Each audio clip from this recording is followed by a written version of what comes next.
Hi, and welcome to Effective Storytelling. Our 5-minute stories have one key purpose: to connect life to learning in an entertaining way. There are no heroes or villains, just ordinary people providing extraordinary learning, often making you smile and usually making you think. So, on with today's story.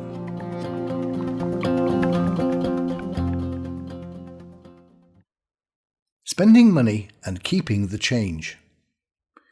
I once heard about an American chain of hotels, I can't remember which, that gives each of its staff a $5 a day allowance for customer service. That's $25 a week each. Each staff member has to account for this spend, but can choose to spend it in any way he or she sees fit, so long as it adds value to the customer experience. Here are some examples. A receptionist overheard a couple checking in, discussing where to eat that evening, since it was their 25th wedding anniversary. The receptionist pooled their day's allowance to send a bouquet of flowers to the couple's room. As a bellhop was taking a couple's luggage to their room, he overheard the husband moaning to himself that he had left his golfing magazine on the table at home. The bellhop popped out to the local paper store, bought the magazine, and delivered it to the husband. A power cut wiped out a major New Zealand city an hour before a key World Cup rugby match featuring New Zealand was about to be played. One fan contacted the desk almost in despair, asking how long the power would be down. The receptionist didn't know, but had an idea. Her brother lived on another part of the island. She phoned him and the power was on where he lived. She got him to video the match and get on his motorbike to bring the tape to the hotel 50 miles away. Her dollar's allowance would pay for the fuel. She told the guest what she had arranged and asked him not to listen to any radio commentary. The guest got to watch the whole match as if live 2 hours later. People will often step up to the mark and provide exceptional service once they have a say in what exceptional means. The $5 a day may seem a lot, but it is as clear a mark as there could be that the organisation wants to empower its staff and will trust they will come up with a worthwhile spend. And how much would the hotel have had to pay to get this kind of publicity? There are several takeaways from this story. Empowerment means trust. This means a willingness of management to let go of control and leave it to their staff to make sensible decisions on behalf of the customers and, by extension, the organisation. That's what happened here, to everyone's benefit, the staff as well as the customers and the organisation. Everyone feels better. It may even drive up performance in that staff may want to think of really powerful, creative and customer-centred ways of spending their $5. It may even encourage teamwork in that individual staff can group together to share their $5 allowance. Deeds, not words. Too often, perhaps, lip service is paid to major sentiments like empowerment. Words are easy and often appear in mission statements, policies, publicity, and posters on the wall.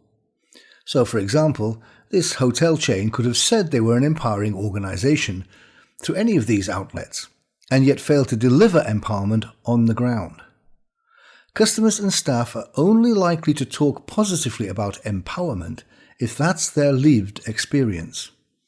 You will not hear staff or customers telling friends and relatives about the excellent posters on empowerment or how much the mission statement endorses it. But they will talk about their experience, and they may not even mention the word empowerment, but it is there for all to see. Working or investing. Of course, any service industry will want their staff to be customer focused. Staff may even have attended training sessions to further reinforce the message and even develop key customer care skills. But to many staff, perhaps, what they do is simply a job, perhaps passively. But give the same people $5 a day to invest in the customer, that's different. Now what the staff are doing is not working for the customer so much as investing in the customer. This time it's a personal contract. Something tangible, something given and received. And most people will take care in making an investment. It matters, it's visible and noticeable. Treat your employees like adults, not children. In this example, staff are being treated as adults, rather than is, as sometimes the case, as children.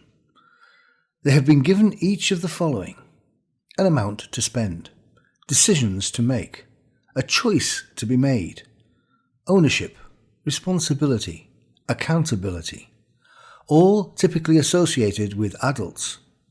And, on the whole, most adults really want to be treated as adults. Reputation. It's well known that most dissatisfied customers don't complain to the organisation.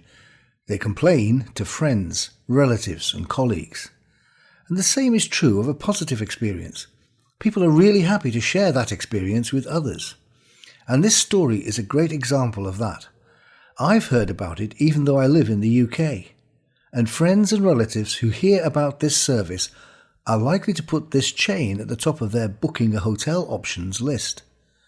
And from this perspective alone, it seems like $5 well spent. Remember, you can search lots of stories at effectivelearning.co.uk/storytelling. Browse over 50 themes to find the perfect one. You'll also find transcripts and downloads of every story. And of course, if you enjoyed listening, please share and remember to subscribe. And if you have a story you'd like to share, please email us at hello@effectivelearning.co.uk.